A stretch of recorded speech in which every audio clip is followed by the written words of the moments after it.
ଥରେ ସିଏ ମୋର ଏତେ ଅନ୍ତରଙ୍ଗ ଥିଲା ଯେ ଡେ ଟୁ ଡେ ମୋର ଯୋଉ ଜୀବନ ଶୈଳୀ ସହିତ ମିଶି ରହିଥିଲା।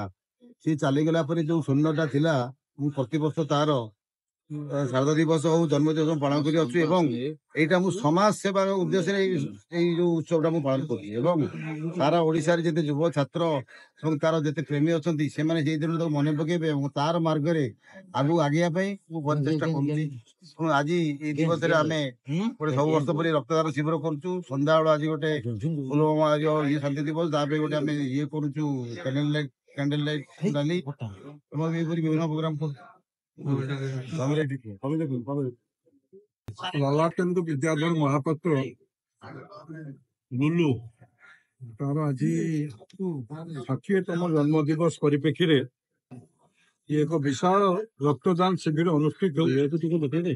ଆଉ ବିଶେଷ କରି ତାର ଯୋଉମାନେ ଅତି ଅନ୍ତରଙ୍ଗ ବନ୍ଧୁ ଥିଲେ ତା ଭିତରୁ ଅମିୟ ଦାସ ବାପୁ ଯୋଉଭଳି ଭାବରେ ପ୍ରତିବର୍ଷ ତାର ଜନ୍ମଦିନରେ ଏ ବିଶାଳ ରକ୍ତଦାନ ଶିବିର ଏବଂ ଶ୍ରାଦ୍ଧ ଦିବସରେ ସମସ୍ତଙ୍କୁ ଲୁଲୁ ପ୍ରେମୀ ମାନଙ୍କୁ ଏକାଠି କରିକି ତାକୁ ତାର ଆବର୍ତ୍ତମାନରେ ତାକୁ ମନେ ପକଉଛି କିଏ ଆକ୍ଚୁଆଲି ଇଏ ପ୍ରକୃତ ପକ୍ଷେ ଇଏ ଲୁଲୁର ଅନ୍ତରଙ୍ଗତା କୋଉ ଭଳି ଭାବରେ ଥିଲା ବାପୁ ଦାସଙ୍କ ସହିତ ଇଏ ପ୍ରତୀୟମାନ ହଉଛି।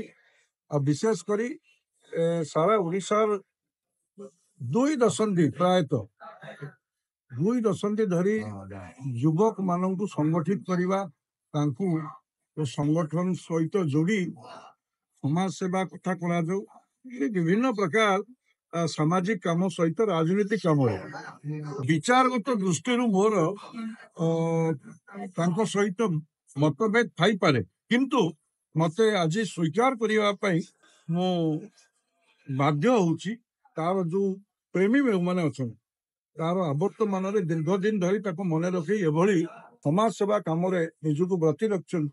ବିଶେଷ କରି ଅମିୟ ଦାସ ବାପୁଙ୍କୁ ମୁଁ ଧନ୍ୟବାଦ ଜଣେଇବି ଆଉ ତାର ଯୋଉ ଉଦ୍ୟୋକ୍ତା ମାନେ ଅଛନ୍ତି ସମସ୍ତଙ୍କୁ ମଧ୍ୟ ମୁଁ ଧନ୍ୟବାଦ ଜଣାଉଛି ଏବଂ ସେମାନେ ଏଇଭଳି ମହତ୍ କାମ ସମାଜର କାମକୁ ସାମାଜିକ କାମକୁ ଆଗେଇ ନଉଛନ୍ତି। ଆଉ ତାଙ୍କୁ ପ୍ରଭୁ ଜଗନ୍ନାଥ ଏ ଲୁଲୁ ପ୍ରେମୀ ବନ୍ଧୁ ମାନଙ୍କୁ ଶକ୍ତି ଦିଅନ୍ତୁ, ସେ କାମକୁ ଆଗକୁ ସେ ନିଅନ୍ତୁ। ଲୁଲୁ ମହାପାତ୍ର ଯଥାର୍ଥରେ ଓଡ଼ିଶାର ଯୁବ ମାନସିକତାର ପ୍ରତୀକ ଥିଲେ।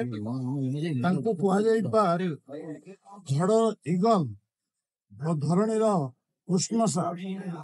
ସେଇଭଳି ଜଣେ ଅତ୍ୟନ୍ତ ସୁଦକ୍ଷ ଯୁବ ନେତାଙ୍କର ପ୍ରିୟ ବନ୍ଧୁ ଅମିୟ ଦାସ। ଅମିୟ ଦାସ ନିଜକୁ ଉତ୍ସର୍ଗ କରିଛନ୍ତି ବନ୍ଧୁ ପ୍ରେମର ପରିଚୟ ଦେବା ପାଇଁ। ହଜାର ହଜାର ଲୋକ କିପରି ବଞ୍ଚିବେ ରକ୍ତ ପାଇଁ, ସେଇଥିପାଇଁ ଆଜି ଏ ମେଗା ରକ୍ତଦାନ ଶିବିର ଆୟୋଜନ କରିଛନ୍ତି। ଏଥିରୁ 2ଟି ପରିଚୟ ମିଳୁଛି। ବନ୍ଧୁ ପ୍ରତି ଥିବା ପ୍ରୀତିର ପରିଚୟ ଦେଇଛନ୍ତି ଅମିୟ ଦାସ। ଦ୍ୱିତୀୟ ପରିଚୟଟି ହେଉଛି ଯୁବକ ମାନେ ଆଗେଇ ଆସନ୍ତୁ, ଗୋଟିଏ ଜୀବନ ବଦଳରେ ଆଉ ଗୋଟିଏ ଜୀବନ ବଞ୍ଚେଇ ପାରିବେ ରକ୍ତଦାନ।